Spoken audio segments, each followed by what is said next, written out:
राष्ट्रीय आय एवं योग्यता आधारित छात्रवृत्ति परीक्षा में घन, घनाभ एवं पासा वाला चैप्टर चल रहा था, जिसमें से काफी क्वेश्चन हम लोगों ने घन और घनाभ से संबंधित कर लिया था। अब हम लोग आ गए हैं पासे पर। तो अभी पासा जो है वो सिंगल पासा दिया रहेगा, मतलब दो तरीके क्वेश्चंस में आएंगे। एक सिंगल पासा, एक ही पासा दे दिया जाएगा और उस पर क्वेश्चन बना देंगे। दूसरा इस तरीके क्वेश्चन आएंगे कि दो स्थितियां दी जाएंगी। किसी पासे कितनी स्थितियां दी जाएंगी? दो स्थितियां। अभी यहाँ पे एक ही स्थिति दी गई है ना। हाँ, इससे पहले एक चीज ये जान लो कि पासे जो होते हैं वो दो तरीके के होते हैं। कितने तरीके के? एक कौन सा? मानक पासा। कौन सा? मानक पासा। मानक पासा। और दूसरा होता है सामान्य पासा। दोनों में अंतर क्या है ये समझ लेते हैं। पासे तो वैसे ही बने रहेंगे, है ना, घन के जैसा। बस मानक पासा में क्या होगा कि विपरीत सतह। विपरीत सतह का मतलब क्या हो गया कि सामने वाली सतह तो फिर इसके पीछे वाली सतह, है ना। तो मानक पासा में विपरीत सतह का योग 7 होगा। विपरीत सतह का योग 7 होगा। और साथ ही साथ ये भी समझ लो, विपरीत सतह के अलावा, विपरीत सतह के अलावा मतलब कि पास वाली सतह। जैसे अगर मैं इसकी बात करूं तो इसके पास कौन सी है? ये वाली है। इसके पास ये वाली है ना।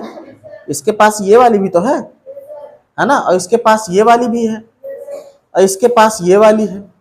बची कौन? पीछे वाली।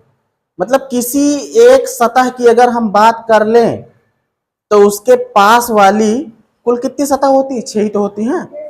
कितनी होती हैं? 6। मतलब अगर सामने वाली की बात कर लें तो इससे कितनी सतह जुड़ी हो सकती हैं? 1 2 3 4। इससे 4 सतह जुड़ी हैं। 4 जुड़ी हैं, एक ये खुद, 5। बची कौन? एकदम पीछे वाली, है ना। बात समझे? तो कहने का मतलब अगर मानक पासा है तो विपरीत सतह का योग 7 होगा और पास वाली सतह का योग कभी 7 नहीं होगा, ये भी ध्यान रखना। तथा पास या निकटवर्ती, निकटवर्ती लिख दे। निकटवर्ती, निकटवर्ती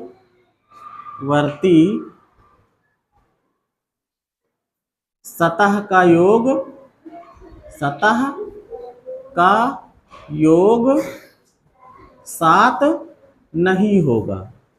ये किसकी शर्त है? मानक पासा की। और इसी का उल्टा सामान्य पासा का है। सामान्य पासा में क्या होगा कि इसकी विपरीत सतहों का योग 7 नहीं होगा। इसमें क्या होगा भाई? विपरीत सतह का योग, विपरीत सतह का योग 7 नहीं होगा। हाँ, सामान्य पासा की बात कर रहा हूं, ठीक है। सामान्य, मानक पासा मानक है तो उसमें कोई नियम है ना। सामान्य पासा में क्या होगा? विपरीत सतह का योग 7 नहीं होगा। जैसे सामने वाला मान लीजिए जितना है और फिर पीछे वाला, तो इनका योग जो है कभी 7 नहीं होगा। तो इसका मतलब ये पक्की बात है कि जो अगल बगल हैं, जो पास वाले हैं, उनका योग 7 कहीं ना कहीं हो ही जाएगा, है ना। दूसरी शर्त इसमें क्या रहती है? तथा निकटवर्ती, निकटवर्ती सतह का योग 7 होगा। बात समझ गए? क्लियर है बात? मानक वाले में क्या है? विपरीत सतह का योग 7 होगा, निकटवर्ती सतह का योग 7 नहीं होगा। और सामान्य में क्या है? विपरीत सतह का योग 7 नहीं होगा, बल्कि निकटवर्ती किसी न किसी का 7 जरूर होगा, है ना। अब यहां पे देखो, क्वेश्चन पे आते हैं। पासा कैसा है पहले ये देख लेना है। उसको चेक करने का तरीका यही, जिस नियम का पालन करे वही वो पासा है। नीचे एक पासे को दर्शाया गया है, जहां पर पासा बना है, उस पासे को देखकर बताइए कि 5 की विपरीत सतह कौन सी होगी। 5 की विपरीत सतह कौन सी होगी, या सतह पर कौन सा अंक होगा। विकल्प यहाँ पर 4 2 6 अज्ञात नहीं कर सकते दिया है। सबसे पहली नजर में हम इसको ये देखेंगे कि ये मानक पासा है कि नहीं है। मानक पासा के नियम में क्या होना चाहिए, विपरीत सतह का योग कितना होगा, 7 होगा। लेकिन दिक्कत ये है कि हम कैसे जाने कि 2 के विपरीत में क्या है, 4 के विपरीत में क्या है, 6 के पीछे क्या है, हमको पता है, नहीं पता। तो मतलब आधी लाइन जो हमारी है ये काम नहीं कर रही है।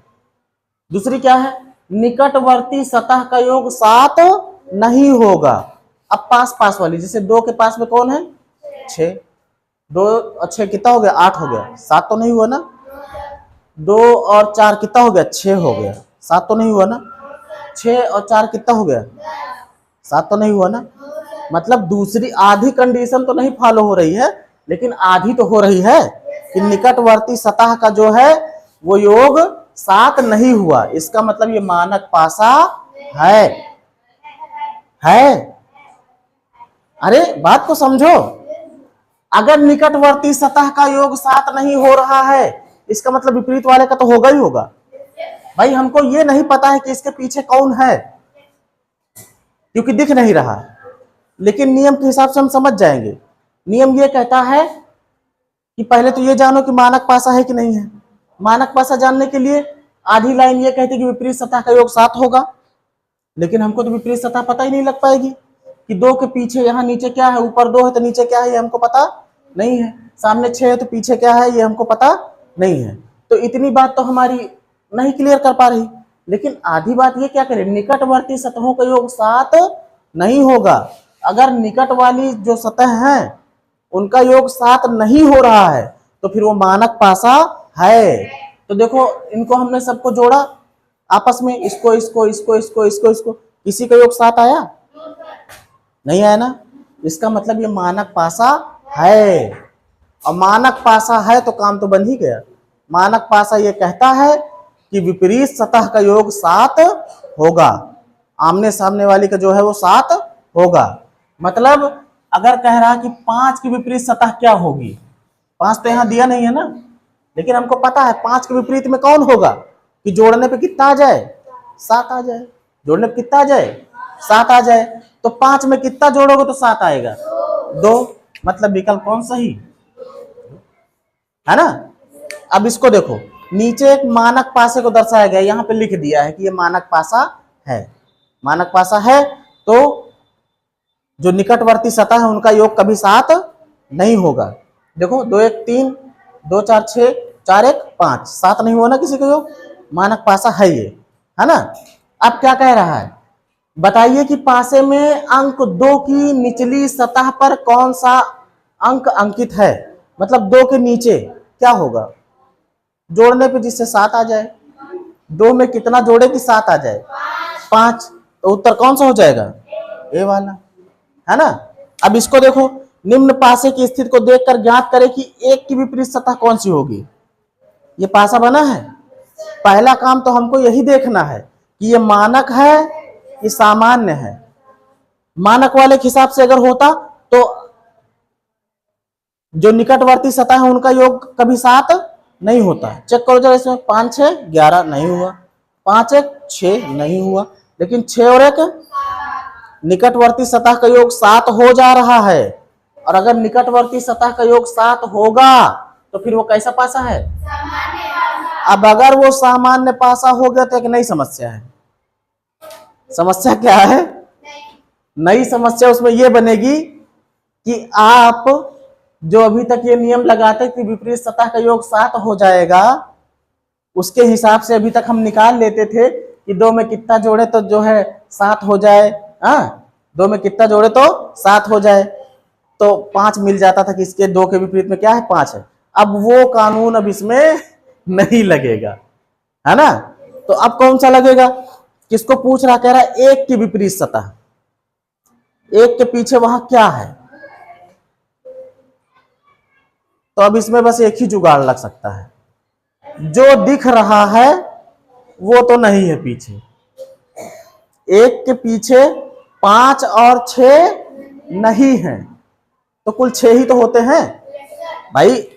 1 के पीछे कौन कौन नहीं हो सकते, 5 नहीं हो सकता और 6 नहीं हो सकता। तो कौन कौन हो सकते हैं? 2 हो सकता है, 3 हो सकता है और 4 हो सकता है। सतह तो कुल 6 ही रहेंगी, 2 3 4, इनमें से कौनो हो सकता है, कंफर्म नहीं है। आंसर में भी देखो लिखा है 2 या 3 या 4, ये वाला इसमें सही होगा। ठीक है, अगर ये विकल्प ना देते तो फिर यहाँ पे लिख देते ज्ञात नहीं कर सकते। ठीक है, अब इसके बाद देखते हैं हम लोग डबल पासा वाला। ठीक,